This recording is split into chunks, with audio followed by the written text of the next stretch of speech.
Hey everybody, it's the Trout, and welcome to another episode of the Trout Show. Thanks so much for stopping by. Today, we're going to be talking about this creature right here, guitars. This happens to be one of my favorites. It's made by Takamine. They made a few of these back in the early 90s. It's a custom job. I really like it. But today I take you to Bath, England, where a luthier named Gary Leddington took his career, his musician career, so to speak, and went from working in museums to now he makes custom guitars for people. Beautiful guitars. And he's going to talk about his career, how he got started, how he's making great guitars, and where he's going from here. So if you like guitars and you want to know more about some great guitar manufacturers out there and luthiers, stick for this episode because I think you'll enjoy it. But before we get to that, remember, if you like this channel, give me a thumbs up. If you like this episode, like it, we'd appreciate it very much. So next is a guitar luthier out of Bath, England that talks about his guitars with Leddington Guitars. That's next on the Trout Show.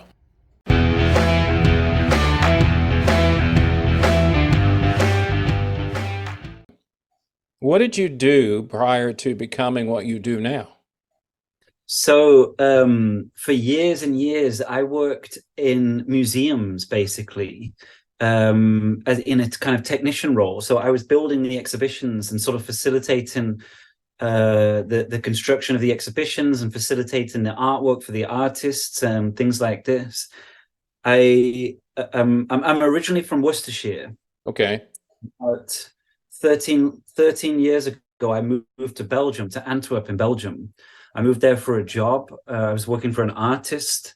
And after I finished working for her, I got a job as the head technician in a sort of fairly large museum there. And I did that for about 10 years before I moved to another place. Probably about 6 or 7 years ago, along the way, I started building guitars kind of part-time. But all the time I was working in museums, as a technician.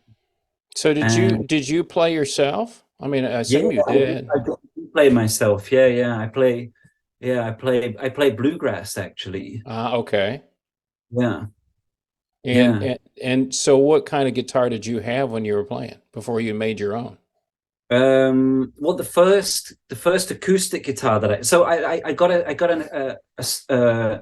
I think it was a Mexican Stratocaster when I was about 16. Yeah. And I was kind of playing sort of Jimi Hendrix, bit of Rage Against the Machine, just sort of very casual kind of electric guitar player. Right. And then what happened was I went to university. I went to university in Manchester, and I couldn't take all my gear with me because my room there was my dorm was really small. So I opted to take my mom's acoustic, which was an Echo Ranger. I don't know if you know those guitars. They're an Italian make, and they are probably the heaviest acoustic guitar you will ever pick up. They're built like a brick shithouse, as we say in the UK. And it did me well for a while, so I was playing that for a bit. And but around that time, I wasn't really into bluegrass. I was kind of into more singer-songwriter type stuff. And I got into this fella called Josh Ritter, who is a wonderful musician. And via him, I discovered Townes Van Zandt and Steve Earle and what's the other guy? Clark. I can't remember. Anyway, one of them has a tune in it where they mention Doc Watson. It's part of the that he mentions Doc Watson. So I was like, I've got to figure out who this Doc Watson fella is. So I went on a quest, and I absolutely fell in love with Doc Watson. And then I think I must have heard somewhere along the way, because of all the sort of research I was doing around that music, about this thing called bluegrass. And then I found a duet CD of Doc Watson and Bill Monroe. And that kind of got me hooked more and more. And then I sort of heard about Ralph Stanley and Earl Scruggs and Flatt Scruggs and all those guys. And I got completely hooked into bluegrass. And then what happened was, because of all that, I discovered Tony Rice, and that was the end of it for me. Tony Rice is He's my hero. Yeah. I just adore him. And because of that, I got really, really serious about playing guitar. Yeah. And this was before I started building guitars too. Yeah. Did you perform, or did you just do it for your own fun? I just did it for myself for the longest time. I mean, I had a few friends that I would jam with from time to time, but mostly it was just sort of playing in my bedroom on my own, really. I kind of got serious into bluegrass around the age of sort of 26 or so, which was about the time that I moved to Belgium. Mm-hmm. And around that time, I started just telling everybody about this thing I discovered called bluegrass. And nobody had heard of it, of course. And not many over people there. ever They hear wouldn't of know what it is. Yeah, they wouldn't it. know. Yeah. No. So eventually somebody said to me, I know this other guy that keeps talking about bluegrass music. You guys should meet up. So we met up, and it turned out he played banjo. And so we Perfect. put a band together. And that was my first band. Yeah. It was crazy because he lived like 10 minutes from my door. I'd moved halfway across Europe for me. And I was talking about this sort of obscure music that nobody over there liked. And it turned out there was this other guy also into this obscure music that nobody else really liked, playing banjo just 10 minutes from my door. Pretty fortuitous. That was nice. Nah, it was meant to happen. Yeah, it's meant to happen. Definitely.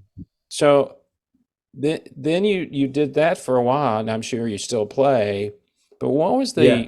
and I read the great article about you in the local magazine. That was a great article, by the way. What was the thing that drove you to say, I think I need to build guitars all the time? What it was I think there was something seeded in me from when I was a kid, because so in my school I did I was studying like design, or what you might call DT, woodworking, something like that. Mm. And there was a guy in my class who built a guitar. He built an electric guitar, and I just thought that was so cool. And I kind of always wanted to do it since then. It had always been something that had been in the back of my mind. And at some point, I think, yeah, when I was working in my 2 jobs ago, when I was head technician in this museum, I decided that I wanted to get some jazz lessons to try and sort of improve my musicianship. And I thought that I probably needed an electric guitar for that. So I thought, well, maybe I'll try and make an electric guitar. I've kind of always wanted to do that. So that's where it started, really. I built an electric guitar. I actually never finished it because I got halfway through it. And I thought, well, I think I can build an acoustic now. So then I just started building an acoustic. And then I got really hooked on, I mean, that's my thing anyway. I really like playing acoustic. So I built one acoustic, and then I had to build another to have another go. And one thing led to another. And yeah, it was really this deep-seated thing from when I was a kid, I think. And taking jazz lessons and needing an electric guitar sort of became an excuse to start building. So was the electric you making was a semi-hollow body? I assume it was, wasn't it? It wasn't. Well, it was it was going to be a chambered Telecaster. Okay. That's what it was going to be. Okay. So it wasn't semi-connected, but like chambered, yeah. So you get a little bit of the jazz Yeah. kind of sound out of it. Yeah, that was kind of the idea, I think. But what happened was, in the end, I never took those jazz lessons. I got so hooked on building guitars, I just carried on building guitars. Yeah. So you start making guitars, but then you figured out this is great, but I got to make a living doing this, or I got to make some money doing this, because it takes a long time. I'm sure you do. Do you remember the first person you sold a guitar to? Yeah. It was the girlfriend of one of my best friends in Antwerp in Belgium. She commissioned it from me as a birthday present for him. That's pretty cool. And yeah, it's really cool. And what was also really cool about it is that we ended up you can see it on my website. If anyone goes on my website and you look for in the guitar gallery, there's one that's labeled V and S. Okay. That's the guitar. And the reason it's labeled V and S is because every now and then I do these kind of artist collaboration series where I work with an artist, or in this case, it was a duo, these 2 girls that work together, Veronique and Sophie. That's where the V and S comes from. Mm. And so we made what was actually like basically a pretty standard dreadnought. It's like rosewood back and sides, spruce top, ebony fingerboard and bridge and all that kind of stuff.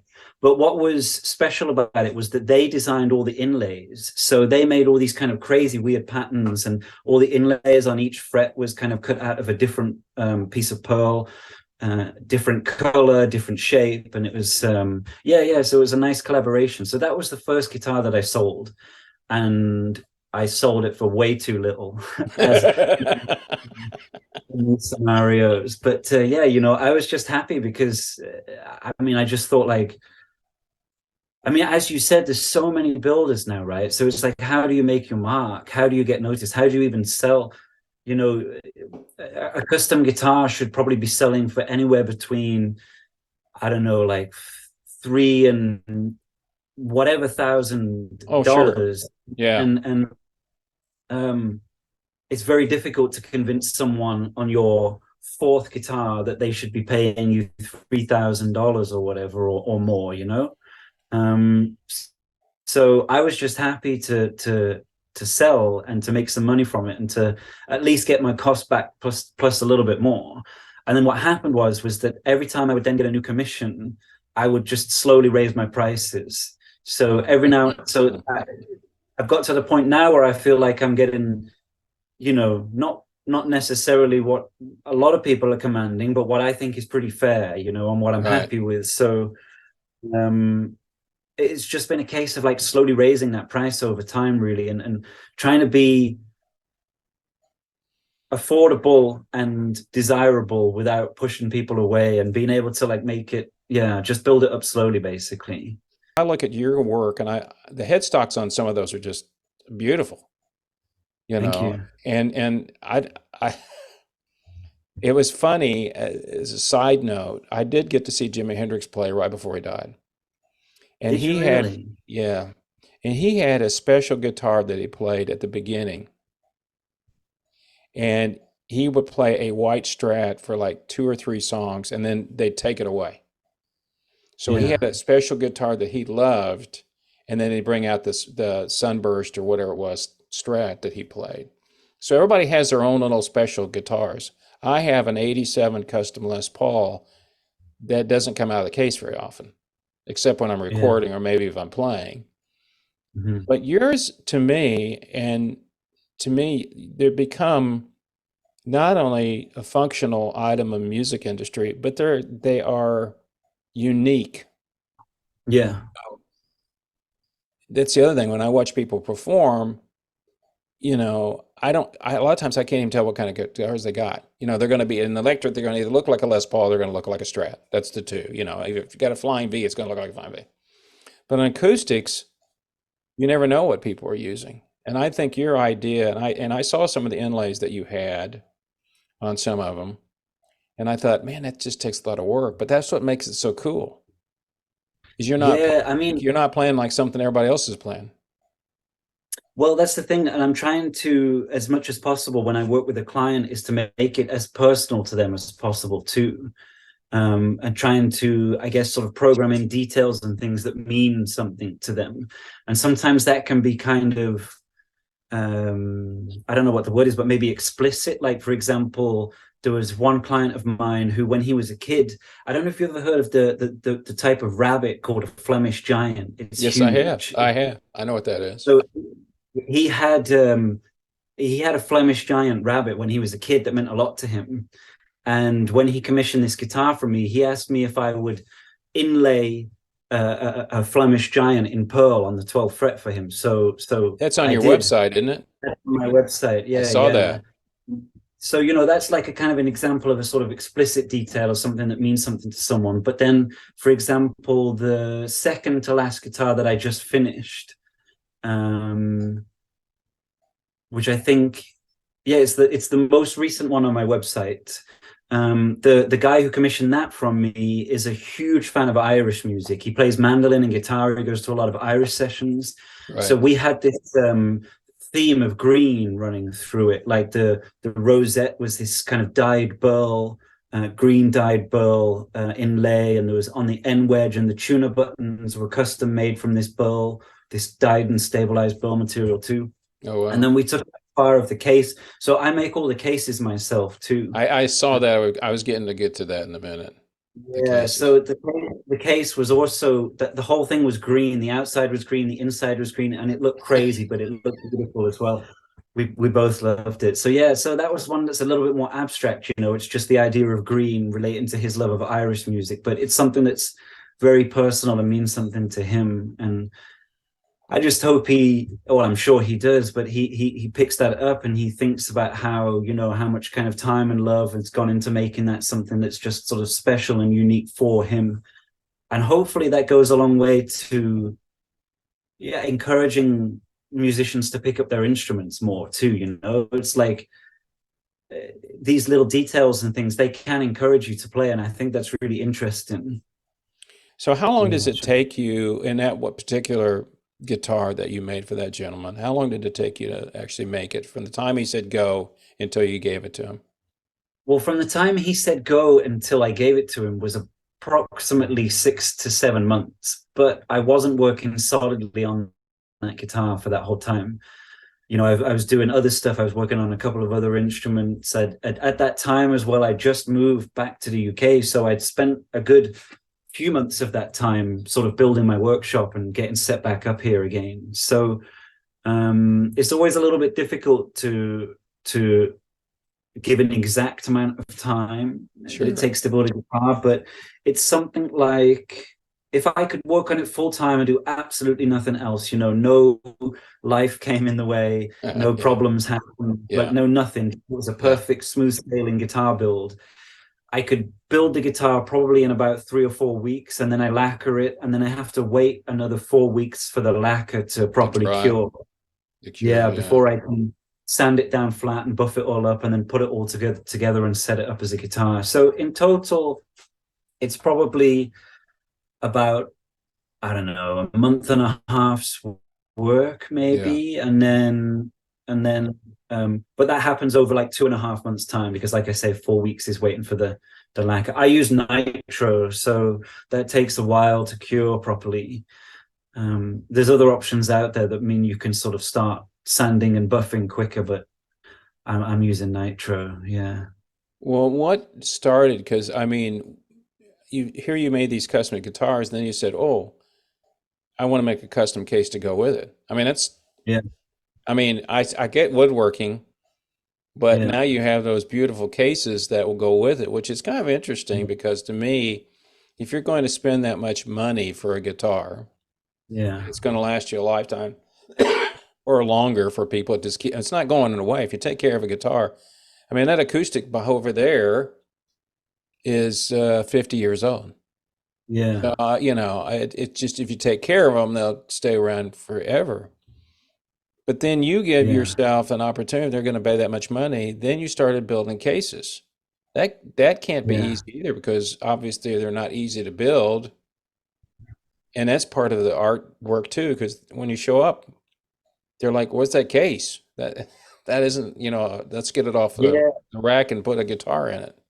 Yeah, well, I'm glad you see it that way, because I see it as part of the artwork too. But the reason it came about was because I think it was about, let me think, it was just before COVID hit. I did a trade show in Rotterdam, and I had a guitar at the time, which was, I think, about number 5, I think, or number 6 or 7. I don't know. I don't remember. But anyway, I didn't have a case for it. It was a bit of a strange shape, and I didn't have a case for it. So I called up a guy I knew who owned a guitar shop, and they said, "Listen, I got this guitar. It's like this kind of shape. Do you have anything case-wise that it might fit in? Because I got to take it to this show."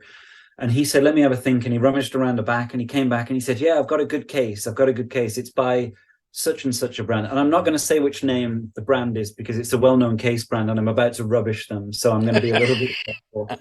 But he said, "It's such and such a brand. It's a really good case. You're going to be happy with it." And he sent it to me. He shipped it down to me, and I just wasn't happy with it. I thought, if this is like the industry standard, Right. you know, for like an average sort of, you know, it wasn't like a kind of Carlton or a Hoffe, something like that. It's a sort of standard hardwood case. And I thought, if this is the industry standard for a hardwood case, then I'm not really very happy with that.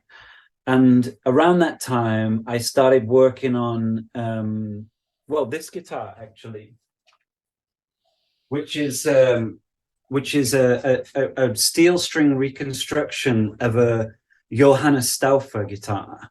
I was going to say it's got that small body and is yeah, small body, and then it's got almost like that kind of accentuated violin headstock thing. yeah, So Johannes Stauffer he's an Austrian luthier, was an Austrian luthier from the 1900s, and he's kind of credited with inventing the sort of modern guitar in a way. Mm-hmm. Anyway, I was working on this guitar, and as you can imagine, there are no off-the-shelf cases for a guitar of that sort of shape. So I thought I would just have a go at making one.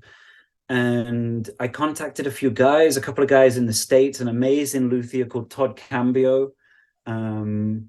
And he very generously shared quite a lot of case making information and details and whatever with me. And I also around that time got really obsessed with like the vintage cases that Gieb and Lifton and those guys kind of used to make.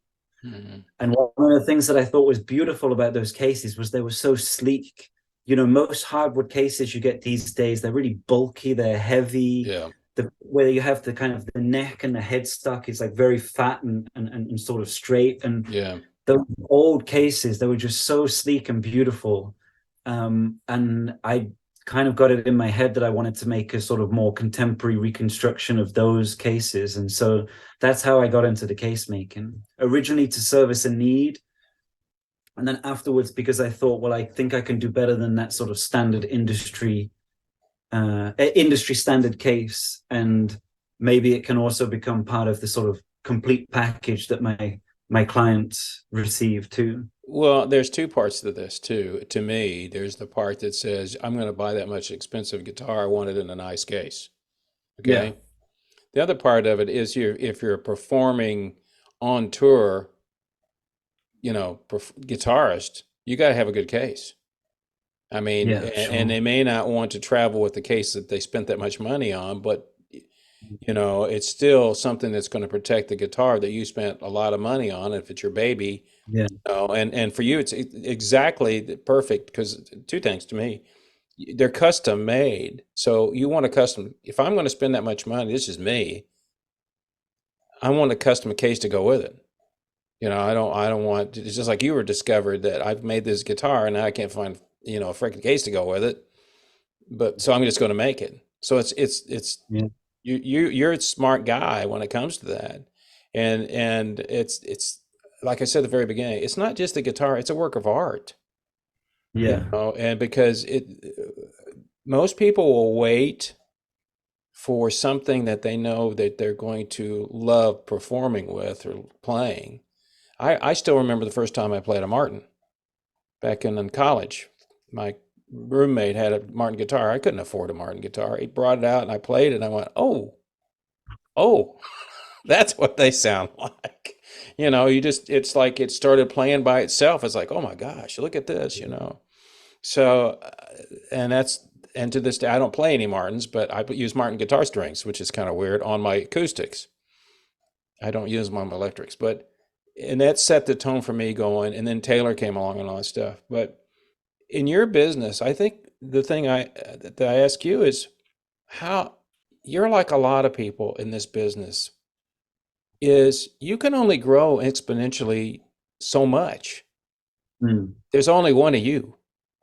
I mean, so what's your overall, when you started building these and then you said, wow, I've got clientele. So if you went down some gig one night and you gave a famous guitarist, we don't try my guitar, and they go, oh, I love that. And then they endorse it. And then you got people calling you going, I need a guitar. Yeah. I mean, what's your personal goal now? I mean, obviously you've become very good at what you do. What's your personal goal now? Well, I mean, I think I'll probably echo what I said in that article that you read from the local magazine, which is that I just want to keep building and make a living from it. Yeah. I'm not trying to become some sort of giant brand, you know, with several employees and a big sort of factory shop. It's, for me, it's working at the moment that like I do. I mean, I do my social media and I go to trade shows and things like this. And luckily enough, up to this point, the build list keeps growing, and I keep getting new clients who come along, who I meet or find me from various different, be able to keep building. So I don't know. I mean, I find that a bit of a difficult question to answer, because I don't know if I have a just keep building and keep Well, you selling did them answer it. and That's what you want to do. You're forward. never going to Yeah. be, you're not going to be a giant guitar manufacturer. It's not what you want. And that would delude what you do. You know, Yeah, definitely. Yeah. did Stradivarius have a assistant? Maybe, but we don't know who that was because Yeah. nobody wants a Stradivarius assistant's guitar. I mean, violin. They want a Stradivarius. So it's kind of like you, and that's what adds the unique to it, but also why it's worth more. You know, and to me, so if I have to order it, because that adds a certain amount of mystique to it. If I Yeah. order it and know, oh man, it's going to be another year before I get it, it's okay because I know it's Yeah. one of a kind because it was made especially for me. Yeah. And as I said earlier, you're not going for the 20-year-old, I mean, a 15-year-old guy that's learning how to play guitar and says, hey, I want to play acoustic guitar flat top. No, they can buy one of those off the rack. Go to the music store and Right. buy one. Yeah. And so I would imagine most of the people that I'm guessing, must be fairly good at what they do, or they wouldn't spend Yeah. that much money on your products. Yeah, I mean, most of my clients, not entirely, but most of my clients aren't necessarily like working musicians. They generally tend to be serious at-home players Right. who are looking for something a bit more special to add to their collection, you know? Yeah. I'm building one right now for a working musician, and that's actually fairly unusual for me. I think it's mostly sort of, like I say, serious at-home players who have a bunch of instruments already, and they're just looking for that something a little bit different than a sort of standard workhorse guitar. Yeah. Is it hard for you to get wood for your guitars? No, it's not. It's not really very difficult. No, there's a bunch of good suppliers both in the UK and in continental Europe. The only thing is that the recent changes, as in the last sort of 3 or 4 years or whatever, has been in the CITES. Like CITES is the organization that sort of protects endangered species, and they have a lot of influence over global legislation. So they've changed rules recently to protect certain species, and some of the rosewoods, for example, have come under the new protections. So they're more highly regulated. Which adds cost. That regulations add money. That's what Cost, yeah, because yeah. So if I, for example, if I want to order, if I want to get a bunch of rosewood in, like Indian rosewood, for right. example, from a supplier in the UK, absolutely no problem. They'll send it like tomorrow. But if, say, I want to order some Indian rosewood from outside of the UK, in Europe or in the States or whatever, it needs to have a CITES passport to prove that it was yeah, I guess not sustainably, but No, I kind of got you. Yeah. And so that adds costs, because you have to put you have to get that passport to get that wood over the border. But as far as I understand it, they changed the rule quite recently, so that now once the instrument is built, it no longer needs the documents. You have to have the documents to bring the wood into the country, but once it's built, it no longer needs the documents. So that's a bit of an improvement, but improvement. It's an improvement in terms of making it easy for us guys, right. But for the forests that are getting cut down, I totally understand that we've got to look after these things and be sustainable. Where's the ebony come from? Different places. One of the main places is a place called Gabon. And yeah, is that in ebony, Africa? Is it Africa? Where is that located? Oh, okay. I think it is.